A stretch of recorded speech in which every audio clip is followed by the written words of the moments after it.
Guys, welcome to my full Prince of Persia review. This is going to be fairly in-depth from any of my previous reviews. I think this is going to be one of the most in-depth, most best reviews I have ever done, because we're going to review the HD version of Prince of Persia, the HD collection, and we're also going to review the original versions of the Prince of Persia games for the Nintendo GameCube as well.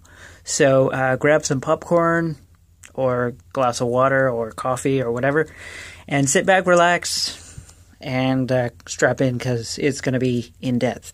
Okay, so first off we have the HD version.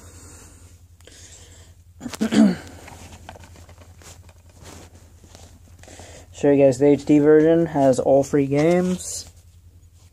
If I can get the focus right, come on. Yep. Okay, so you can see HD version, proof in the pudding. I have the HD version here. Has all free games, also compatible with 3D TVs, which I don't actually have a 3D TV. It's okay. But essentially, what you're getting with the 3D version is you're getting remastered sound and you're getting high definition graphics.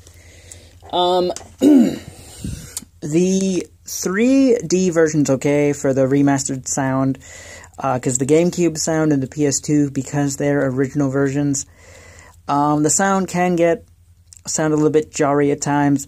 The remastered sound is nice. The remastered graphics is nice.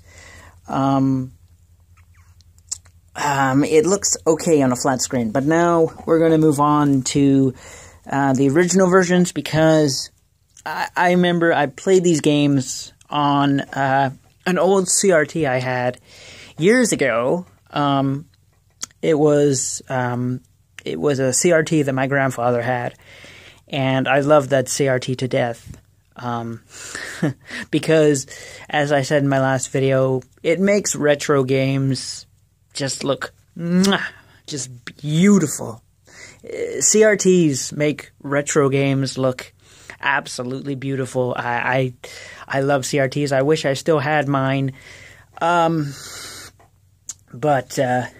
this was another game that I have, the original Warrior Within, which I played on my CRT for the Nintendo GameCube.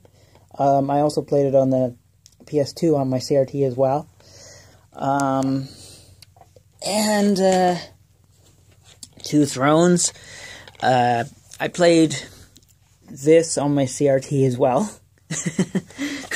I spent a lot of time on my CRT as a kid.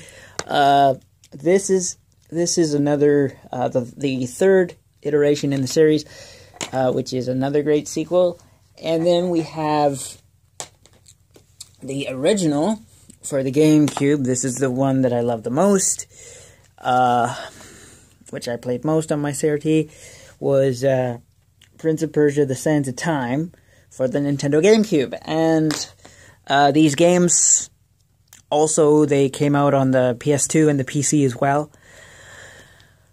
So, these games, the original versions, the stories that came out of these games, these stories are based on the tales of Saudi Arabia, the Arabian Nights, Aladdin, the Arabian Desert. Takes a lot of inspiration from Lawrence of Arabia, uses the chromatic scale, which the chromatic scale is a certain scale in music, which is referred to as the chromatic scale. Chromatic scale. It's a very famous scale. You'll hear the chromatic scale in black and white, or you'll hear the chromatic scale in 300. It's a very, very famous scale. The chromatic scale uses Middle Eastern melodies. The composer Stuart Chapman, who also was apparently with the band Tea Party, because I actually watched the making of this game, which is built. It's built in to the game itself.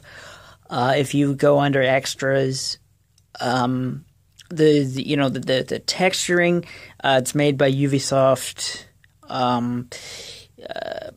Montreal Studios. So Montreal, Quebec, which the French are Ubisoft's great at making games. The French are really, really good at animating. The best animators, in my opinion, come from France, which is why Tintin is so wonderful, because one, it has Steven Spielberg, which I tip my hat off to him, and you have French animators, which French people, French animators are the best at animating, in my opinion.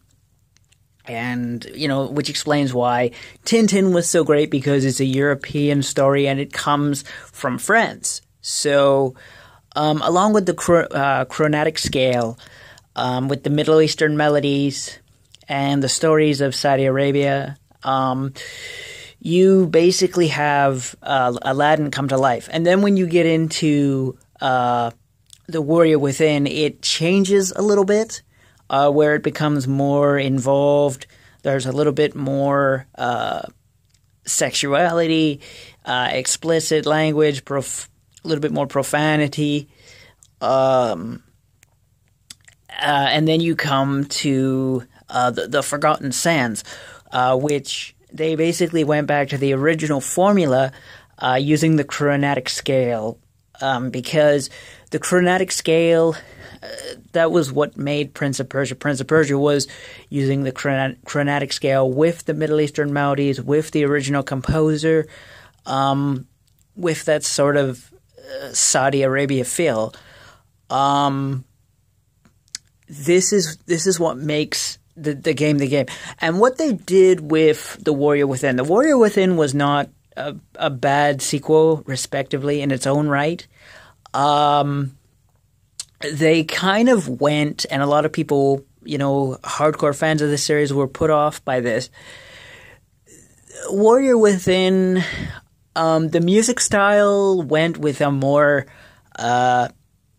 grungy, Metallica, Godsmack kind of feel. And when I say Godsmack, I mean it is truthfully Godsmack. You can hear Godsmack in the background. They added Godsmack in the extras, so it is literally Godsmack. So they went with sort of a more heavy metal, grunge sort of feel, with a chromatic scale and a Middle Eastern melody to go along with that. And then for the Two Thrones, they went back to the Middle Eastern melody. They went back to the chromatic scale and lost the rock heavy metal, which I was. They tried something different. With the Forgotten Sands, you also have the chromatic scale and the Middle Eastern melody. And you have Thomas Machete as well as the Prince. I like that guy. I believe, don't quote me on this, I believe that it was a different voice for Warrior Within. But I mean, no, I think, because actors can change their voice. So it was in fact Thomas Machete. I didn't like, there was one that was like released in 2009, something like that. Prince of Persia, something or other. Forgotten Sands, definitely. No, it was 2008. There was a game that was released, and it was pretty much impossible for you to die. It was a really dumbed down version of this game, sort of like World of Warcraft Mists of Pandaria. That game was dumbed down. Found that game really quite simple.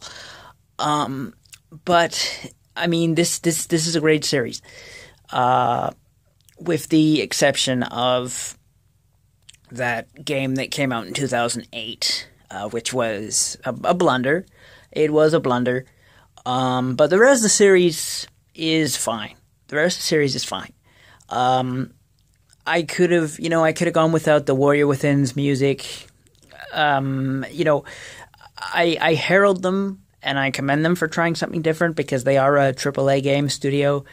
How they kind of went with the heavy metal and the chromatic scale at the same time with the Middle Eastern melodies.